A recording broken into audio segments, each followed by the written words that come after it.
معزز سامعین، آج ہم آپ کو سیر کرواتے ہیں شاہی قلعہ لاہور کی سکھ گیلری کی۔ یہ اقتباس ہے کتاب نیا لاہور سے۔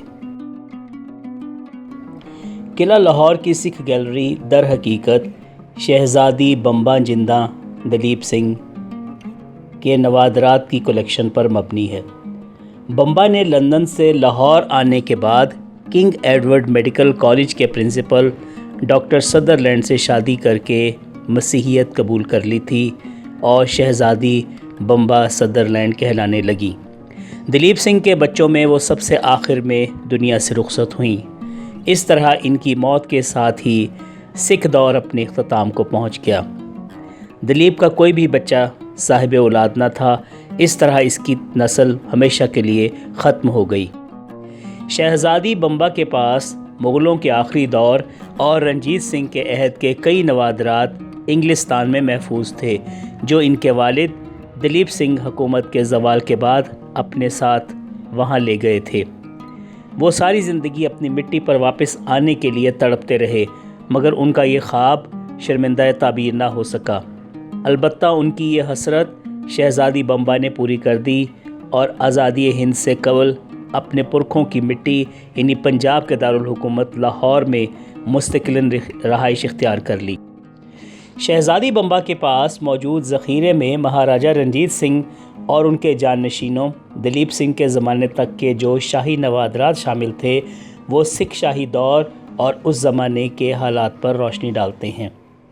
شہزادی بمبا 10 مارچ 1957 کو لاہور میں انتقال کر گئیں اور انہیں جیل روڈ کے گورا قبرستان میں سپرد خاک کیا گیا۔ آخری وقت تک وہ ماڈل ٹاؤن لاہور میں رہتی رہیں۔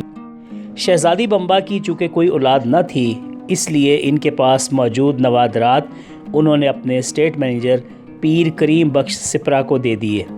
شہزادی بمبا کے انتقال کے بعد محکمہ آثار قدیمہ کے اعلیٰ افسر محمد ولی اللہ خان نے کریم بخش سپرا کو اس بات پر قائل کر لیا کہ چونکہ سکھ حکومت لاہور میں قائم تھی، اس لیے ذخیرے کا اصل حقدار لاہور ہے۔ بات سپرا مرحوم کے دل کو لگی اور انہوں نے لندن کے اس بینک کو تار ارسال کر دیا جہاں نوادرات رکھے تھے کہ یہ نوادرات حکومت پاکستان کے حوالے کر دیے جائیں۔ یوں ایک ہفتے کے اندر اندر یہ نوادرات اپنے اصل مقام پر واپس پہنچ گئے۔ حکومت پاکستان نے کریم بخش سپرا کو تمغہ خدمت دیا۔ ان نوادرات کو رکھنے کے لیے سب سے موزوں جگہ رانی جندہ کی حویلی ہی ہو سکتی تھی، جو قلعہ کے ایوان عام کے مغرب میں واقع ہے۔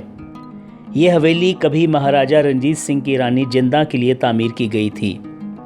نمائش کے لیے نوادرات کو 2 حصوں میں تقسیم کیا گیا۔ مغلوں سے تعلق رکھنے والے نوادرات کے لیے مغل گیلری تشکیل دی گئی اور سکھ دور سے تعلق رکھنے والے نوادرات کے لیے ایک سکھ گیلری قائم کی گئی۔ رانی جندہ کی حویلی کو عجائب گھر یعنی سکھ گیلری میں تبدیل کرنے کا کام دسمبر 1961 میں شروع ہوا۔ اس سلسلے میں محکمہ آثار قدیمہ نے بہت چابک دستی سے کام لیا۔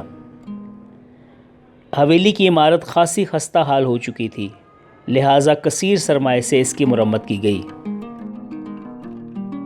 نوادرات کا یہ ذخیرہ پہلے شہزادہ دلیپ سنگھ کے پاس انگلستان میں موجود تھا۔ آزادی کے بعد بھارت اور پاکستان دونوں ممالک کی حکومتیں اس ذخیرے کو حاصل کرنا چاہتی تھیں۔ اس ذخیرے میں 18 روغنی تصاویر، 14 آبی تصاویر، 22 ہاتھی دانت پر بنی تصاویر، 17 فوٹوگراف، 10 دھاتی اشیاء اور متفرق نوادرات شامل تھے۔ علاوہ ازیں اس خزانے میں تاج محل کا ایک بڑا ہی نفیس ماڈل شامل تھا۔ یوں تو ماہرین کے نزدیک تمام اشیاء ہی سکھ دور کا ایک انمول باب ہیں، مگر ان میں 3 نوادرات بہت اہمیت کے حامل ہیں۔ نمبر 1، مہاراجہ رنجیت سنگھ کا ایک مجسمہ جس میں وہ ہاتھی پر سوار ہیں۔ مجسمہ مکمل چاندی کا بنا ہوا ہے، تاہم اس میں موجود شاہی چھتر پر سونے کا ہلکا پترا چڑھا ہوا ہے۔ اور 2، مہاراجہ رنجیت سنگھ کے گھوڑے کا ساز جو سربند، سینہ بند، دم گز اور لگام پر مشتمل تھا۔ نمبر 3، مہاراجہ رنجیت سنگھ کے دربار کی روغنی کلمی تصویر۔ یہ تصویر اس دور کے معروف مصور نے تیار کی ہے۔ حکومت نے 1983-84 میں جاپانی حکومت کی امداد سے سکھ گیلری کی تنظیم نو کی۔ عمارت کو مکمل ایئر کنڈیشن کیا گیا اور اشیاء کی عمر بڑھانے کے لیے سائنسی اصول بروئے کار لائے گئے۔ 14 اکتوبر 1996 کو سکھ گیلری کے نچلے حصے میں رکھے گئے مہاراجہ رنجیت سنگھ کے گھوڑے کا وہ سامان چوری ہو گیا جو شہزادی بمبا کے نوادرات میں شامل تھا۔ اس سامان کی مالیت لاکھوں روپے بنتی ہے، تاہم اس میں اشیاء کی تاریخی حیثیت بھی شامل کر لی جائے تو بلا شبہ بات کروڑوں روپے سے تجاوز کر جائے گی۔ چوری کی واردات کا پرچہ ٹبی تھانے میں درج کرا دیا گیا اور محکمانہ انکوائری کا حکم بھی دے دیا گیا۔ مزید کارروائی کے طور پر گیلری میں ڈیوٹی پر موجود چوکیداروں کی ملازمت سے برخاستگی بھی کی گئی۔ چند دن تفتیش ہوئی، اس کے بعد معاملہ آہستہ آہستہ دبتا چلا گیا۔ بعد ازاں حنوط شدہ گھوڑے کو محکمے کے گودام سے نکال کر 2002 میں دوبارہ نقلی زیورات سے آراستہ کر کے پہلے والے شو کیس میں لا کھڑا کر دیا گیا۔ گھوڑے کی تزئین و آرائش کے لیے جو سامان استعمال ہوا تھا اسے 3 حصوں میں بانٹا جا سکتا ہے: سربند، سینہ بند اور دم گز۔ یہ چیزیں گھوڑے کے سر، سینے اور دم کو سجانے کے کام آتی تھیں۔ محکمہ آثار قدیمہ کے اپنے ریکارڈ کے مطابق گھوڑے کے ساز و سامان کی تفصیل کچھ اس طرح تھی۔ نمبر 1، سربند۔ یہ خالص سونے کے 77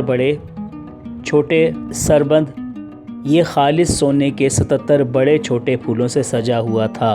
ہر پھول کی پتیاں فیروزے سے بنی تھیں۔ گھوڑے کے ماتھے کا ٹیکا 10 تولے کا تھا۔